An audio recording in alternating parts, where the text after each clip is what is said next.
അസ്സലാമലൈക്കും. ഞാനിന്നിവിടെ ഒരു സിമ്പിൾ റെസിപ്പി ആയിട്ടാണ് വന്നിരിക്കുന്നത്. നമ്മുടെ തലേന്നുള്ള ദോശമാവ് ബാക്കി ഇരിപ്പുണ്ട്. അപ്പോൾ അത് വെച്ച് നമുക്കൊരു പണിയാരം ഉണ്ടാക്കാം. പണിയാരം മസാല, ചിക്കൻ മസാല പണിയാരമാണ്.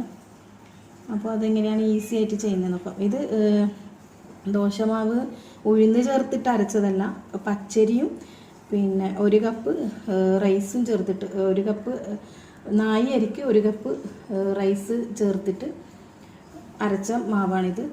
ഇത് നമുക്ക് പിന്നെ കുറച്ച് ലൂസായിട്ട് ഇരിക്കുന്നെങ്കിൽ ഒരു 2-3 സ്പൂൺ പത്തിരിപ്പൊടി, വറുത്ത അരിപ്പൊടിയോ എന്തായാലും സാരമില്ല, അത് ചേർത്ത് നന്നായിട്ടൊന്ന് കുറച്ച് ടൈറ്റുള്ള വിധത്തിലാക്കി എടുക്കുക. എന്നിട്ട് നമുക്കത് എങ്ങനെ ഉണ്ടാക്കുന്നതെന്ന് നോക്കാം. അതിനുള്ള മസാല തയ്യാറാക്കാം.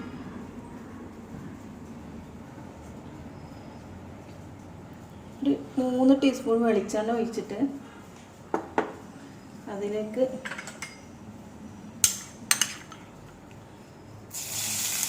ഒരു ടീസ്പൂൺ ഗാർലിക് ചേർത്ത് കൊടുത്തിട്ടുണ്ട്. അതിൻ്റെ കൂടെ തന്നെ ഒരു ടീസ്പൂൺ ഇഞ്ചിയും കൂടെ ചേർത്ത് കൊടുക്കാം. അതൊന്ന് മൂത്ത് വരുമ്പോൾ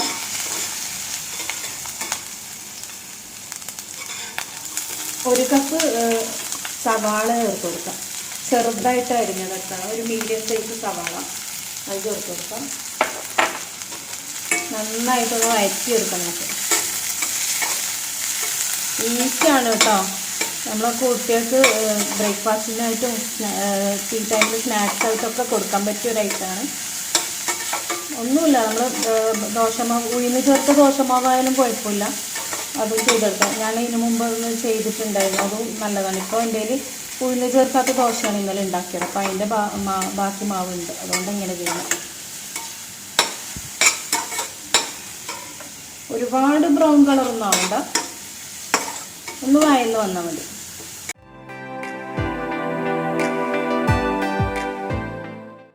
നമുക്ക് കുറച്ച് ഉപ്പ് ചേർത്ത് കൊടുക്കാം. ഉള്ളിയിൽ തന്നെ ഉപ്പ് ചേർത്ത് കൊടുക്കാം.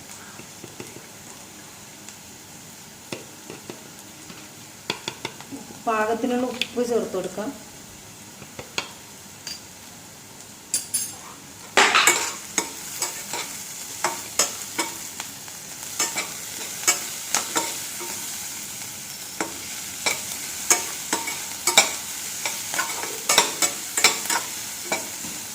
ഇനി അടുത്തതായിട്ട് നമ്മൾ ചേർക്കാൻ പോകുന്നത് ഒരു 3 അധികം എരിവില്ലാത്ത 3 പച്ചമുളകാണ്. ഇത് ചെറുതായിട്ട് അരിഞ്ഞെടുത്തിട്ടുണ്ട്. അതും കൂടെ ആഡ് ചെയ്ത് കൊടുക്കാം.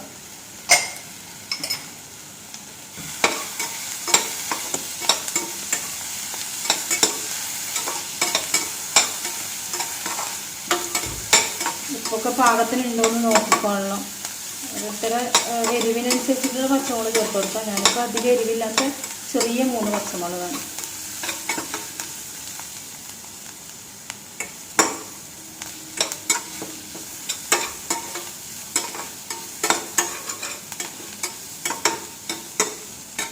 ഇനി അടുത്തതായിട്ട് നമ്മൾ ചേർക്കാൻ പോകുന്നത് ഒരു കുഞ്ഞ് ക്യാരറ്റ് അരിഞ്ഞെടുത്തതാണ്.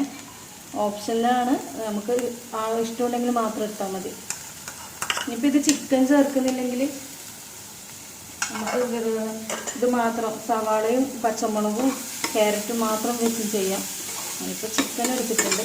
കുട്ടികൾക്ക് ചിക്കൻ ചേർത്തത് ഇഷ്ടമാണ്, അതുകൊണ്ട് ചിക്കനും കൂടെ ആഡ് ചെയ്തിട്ടുണ്ട് ഇതിൽ.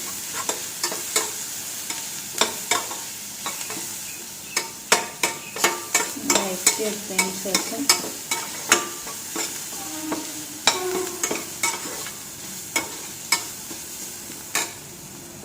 ഇച്ചിരി എണ്ണയും കൂടെ ചേർത്ത് കൊടുക്കുന്നുണ്ട്. കുറച്ച് ഒരു 1/4 ടീസ്പൂൺ എണ്ണയും കൂടെ ആഡ് ചെയ്ത് കൊടുത്തിട്ടുണ്ട്.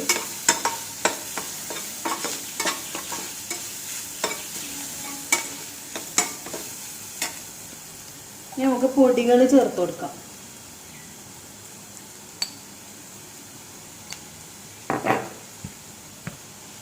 കാൽ ടീസ്പൂൺ മഞ്ഞൾപ്പൊടി ചേർക്കുന്നുണ്ട്. 1/4 ടീസ്പൂൺ ഗരം മസാല,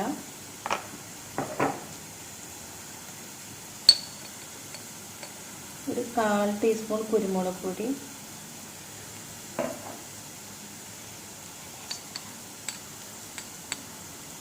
1/4 ടീസ്പൂൺ മുളക് പൊടി, ഇത്രയും മതി.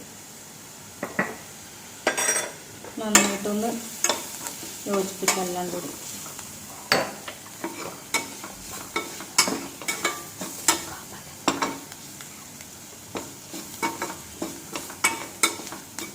ഇനി നമുക്ക് ചിക്കൻ ചേർത്ത് കൊടുക്കും. ഇത് ഞാൻ ഉപ്പും മഞ്ഞൾപ്പൊടിയും മുളക് പൊടിയും ചേർത്തിട്ട് വേവിച്ച് കട്ട് ചെയ്തെടുത്ത ചിക്കനാണ്. ഇത് നമുക്ക് കൈ കൊണ്ട് പിച്ചിടണമെങ്കിൽ അങ്ങനെയില്ല. ഞാനിത് കട്ട് ചെയ്തിട്ട് എടുത്തതാണ്. ഇതിന് ചേർത്ത് കൊടുക്കാം.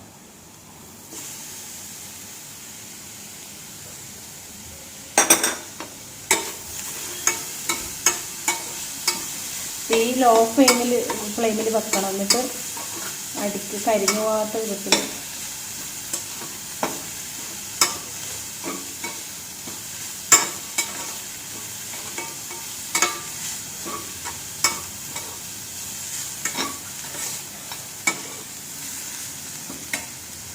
ഇനി ലാസ്റ്റ് നമുക്ക് ചേർത്ത് കൊടുക്കാൻ കുറച്ച് കറിവേപ്പില ചേർത്ത് കൊടുക്കുന്നുണ്ട്. ഞാൻ മല്ലിയില ഉണ്ടെങ്കിൽ മല്ലിയില ചേർത്ത് കൊടുക്കാം. ഞാനിപ്പോൾ ഇവിടെ കുറച്ച് കറിവേപ്പില എടുത്തിട്ടുള്ളൂ. മല്ലിയില എൻ്റെ കയ്യിലില്ലാത്തതുകൊണ്ട് കുറച്ച് കറിവേപ്പ് മാത്രമേ എടുക്കുന്നുള്ളൂ.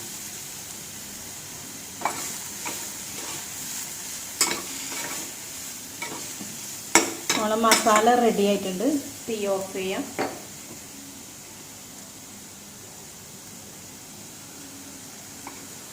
നമുക്കിത് നമ്മളെ മാവിൽ ചേർത്ത് കൊടുക്കാം.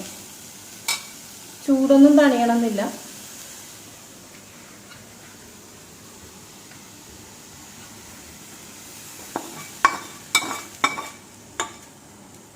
ഇത് മാവിൽ ചേർത്ത് കൊടുക്കാം.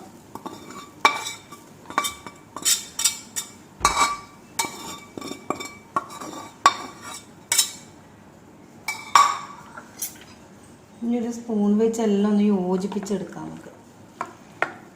ഇത്രയേ ഉള്ളൂ, സിമ്പിളാണ്. എല്ലാവരും ട്രൈ ചെയ്ത് നോക്കണം. നമ്മളെല്ലാ വീട്ടിലും ദോശയൊക്കെ നമ്മൾ ഉണ്ടാക്കുന്നതല്ല. അപ്പോൾ കുട്ടികളെല്ലാവരും ദോശ അങ്ങനെ കഴിക്കണം എന്നൊന്നുമില്ല. ഇങ്ങനെ ഒന്ന് മാറ്റി ചെയ്ത് കൊടുത്ത് നോക്കാം കേട്ടോ. മക്കൾക്ക് ഇഷ്ടമാവും, തീർച്ചയായും ഇഷ്ടമാവും. അപ്പം ഇതിൽ ഞാൻ വേറൊന്നും ചേർക്കുന്നില്ല. അരിയും പിന്നെ ചോറും ഉപ്പും ചേർത്ത് അരച്ചെടുത്ത മാവാണിത്. ഈ മസാലയും ചേർത്ത് നല്ലോണം ഇളക്കി യോജിപ്പിക്കുക.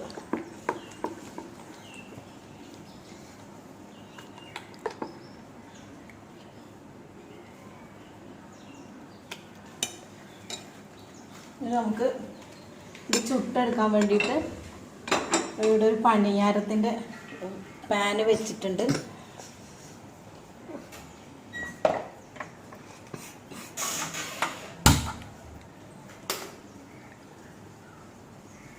നമുക്ക് പാൻ ചൂടായി കഴിയുമ്പോൾ വെളിച്ചെണ്ണ ഒഴിച്ച് കൊടുക്കാം. ഈ കുഴി നിറയെ ഒഴിച്ച് കൊടുക്കരുത്. അപ്പോൾ നമ്മൾ മാവ് ഒഴിക്കുമ്പോൾ എല്ലാം അങ്ങ് പുറത്തോട്ടേക്ക് പോകും. അങ്ങനെ ചെയ്യരുത്. കുറച്ച് ഒരു 1/2 സ്പൂൺ അത്രയും ഒഴിക്കണ്ടുള്ളൂ.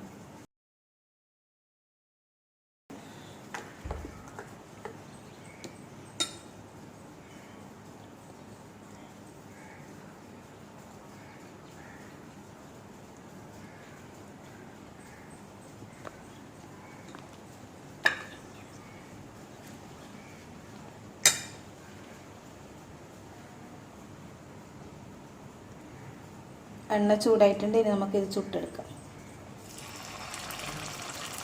ചെറിയ പോർഷനായിട്ട് ഒഴിച്ചെടുക്കാം.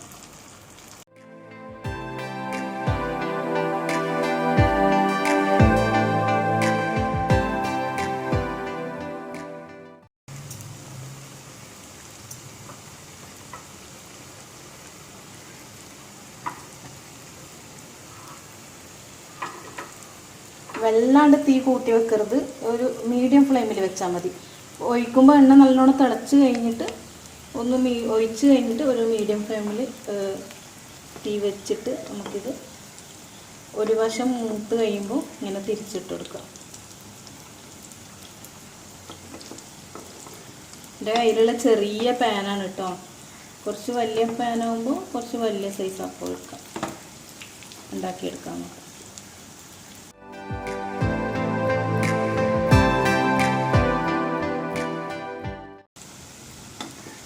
പണിയാരം മൊരിഞ്ഞ് വന്നിട്ടുണ്ട്. അത്യാവശ്യം ക്രിസ്പിയാണ്. ഉൾവശം നല്ല പഞ്ഞി പോലെ ഉണ്ടാവുകയും ചെയ്യും. അതാണ് ഇതിൻ്റെ ടെക്സ്ചർ. ഇതിന് പ്രത്യേകിച്ച് ഗ്രേവിയുടെയോ ഒന്നും ഒരു ഡിപ്പിൻ്റെ ആവശ്യമില്ല. ഇങ്ങനെ തന്നെ നമ്മൾ ചായൻ്റെ ഒപ്പം കഴിക്കാൻ പറ്റും.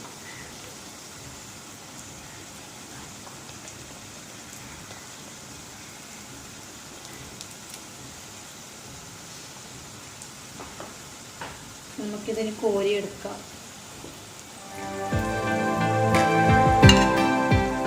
പണിയാരം റെഡി ആയിട്ടുണ്ട്. ഇത് ഞാനൊന്ന് എടുത്തിട്ട് പൊട്ടിച്ച് കാണിച്ചു തരാം എങ്ങനെയുള്ളതെന്ന്. കണ്ടോ, ഈസിയാണ്. എല്ലാവരും ചെയ്ത് നോക്കണം. ഇഷ്ടമായെങ്കിൽ ലൈക്ക് ചെയ്യണം, സബ്സ്ക്രൈബ് ചെയ്യണം. Okay, by.